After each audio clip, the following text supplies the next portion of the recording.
Salam semuanya, perkenalkan saya Fura Duyanti Manungkalit. Kami dari kelompok 29 yang beranggotakan Alfred Adalus Palendang dan Donna Elizabeth Ramaseli akan mempresentasikan tugas kami tentang etikat dan isu keperawatan, yaitu etika dalam berkomunikasi, dengan judul Pengaruh Pengalaman Klinis terhadap Komunikasi Terapeutik Perawat kepada Pasien di Rumah Sakit Selama LPP.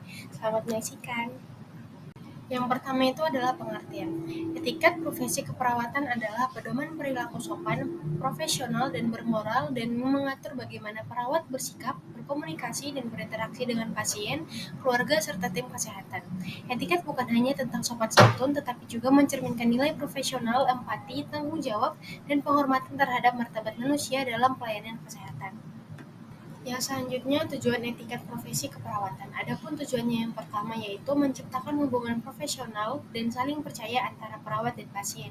Yang kedua, menjaga martabat dan hak pasien. Dan yang ketiga, meningkatkan kualitas komunikasi terapeutik. Selanjutnya, mengurangi kesalahan komunikasi dan konflik. Dan selanjutnya adalah menjaga citra profesional perawat dan mutu pelayanan dalam kesehatan.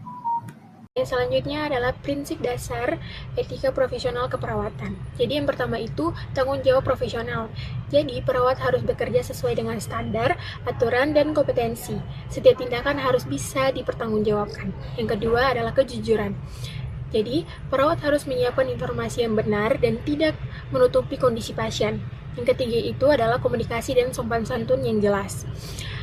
Jadi, kita sebagai perawat berbicara dengan bahasa yang baik, tidak kasar, dan mudah dimengerti oleh semua pasien maupun keluarga. Nah, yang keempat itu adalah menghormati martabat pasien. Jadi, kita sebagai perawat memperlakukan pasien dengan hormat, tanpa membeda-bedakan suku, agama, status, dan kondisi penyakit. Nah, yang terakhir itu adalah empati. Jadi, perawat mampu memahami dan merasakan apa yang dialami pasien sehingga pelayanan menjadi lebih mudah dan lebih manusiawi. Oke, selanjutnya itu adalah contoh etiket profesi keperawatan. Jadi yang pertama itu saat masuk ke ruangan pasien. Jadi saat kita masuk itu kita harus dengan sopan. Jadi pertama itu kita harus mengetuk pintu, kita memberi salam, memperkenalkan diri, memanggil nama pasien dengan baik, dan menjelaskan tujuan kita datang itu untuk apa. Nah, yang kedua itu adalah saat melakukan tindakan. Jadi kita harus menjelaskan dulu prosedur dengan bahasa yang sederhana dan juga menjaga privasi pasien. Kita harus berbicara dengan tenang, tetap fokus dan tidak bermain HP, dan kita tidak boleh bercanda yang berlebihan. Nah, yang ketiga itu adalah saat berkomunikasi dengan pasien. Kita harus mendengarkan dengan penuh perhatian, lakukan kontak mata, dan jangan memotong pembicaraan, dan kita harus menghargai perasaan pasien. Jadi intinya itu adalah kita harus bersikap sopan, menghargai pasien, dan berkomunikasi dengan baik dalam situasi apapun.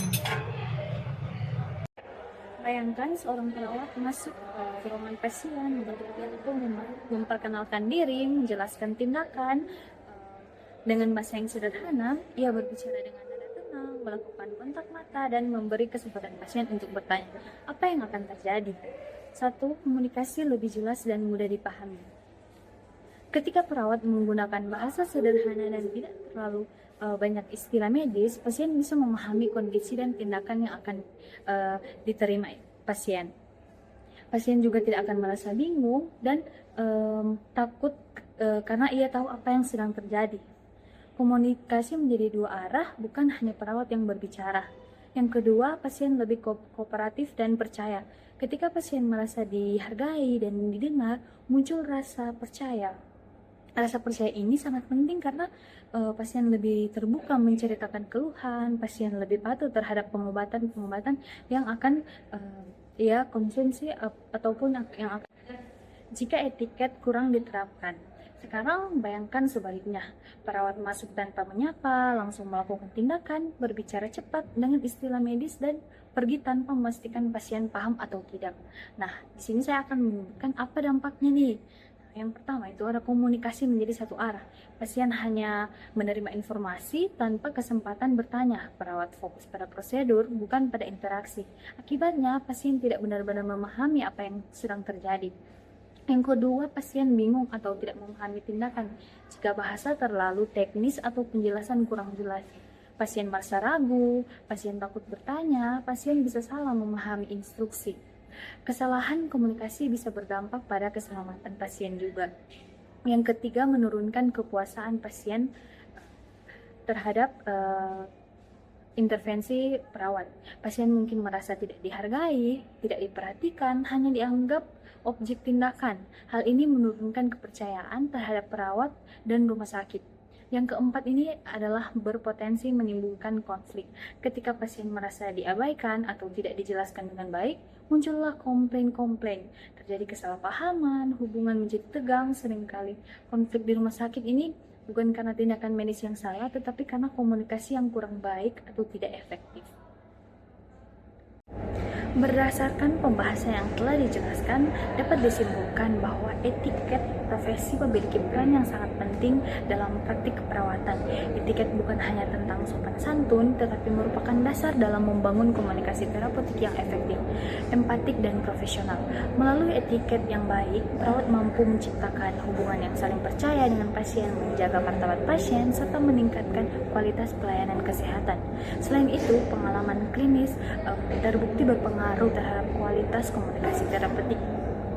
Semakin lama seorang perawat terlibat dalam praktik klinis, semakin berkembang kemampuan interpersonalnya, pengendalian emosi, serta kepekaan terhadap kebutuhan psikologis pasien. Pengalaman membantu perawat tidak hanya fokus pada tindakan prosedural saja, tetapi juga pada aspek humanistik dalam pelayanan. Namun demikian, pengalaman saja tidak cukup. Diperlukan pelatihan komunikasi yang berkelanjutan agar kemampuan komunikasi terapeutik terus berkembang dan sesuai dengan standar profesional. Pendidikan dan simulasi komunikasi dapat membantu mahasiswa maupun perawat dalam meningkatkan kepercayaan diri serta keterampilan empati dalam praktik. Yang terakhir, institusi pelayanan kesehatan juga memiliki peran yang sangat penting dalam menciptakan budaya komunikasi yang etis dan profesional. Dukungan kebijakan dan pelatihan rutin serta lingkungan kerja sama yang menghargai komunikasi terbuka akan sangat membantu dalam meningkatkan mutu pelayanan secara menyeluruh. Dengan demikian, penerapan etiket profesi, pengalaman klinis, pelatihan berkelanjutan, dan dukungan institusi merupakan satu kesatuan yang saling mendukung dalam mewujudkan pelayanan keperawatan yang profesional, humanis, dan berkualitas. Sekian dari kelompok kami ucapkan terima kasih.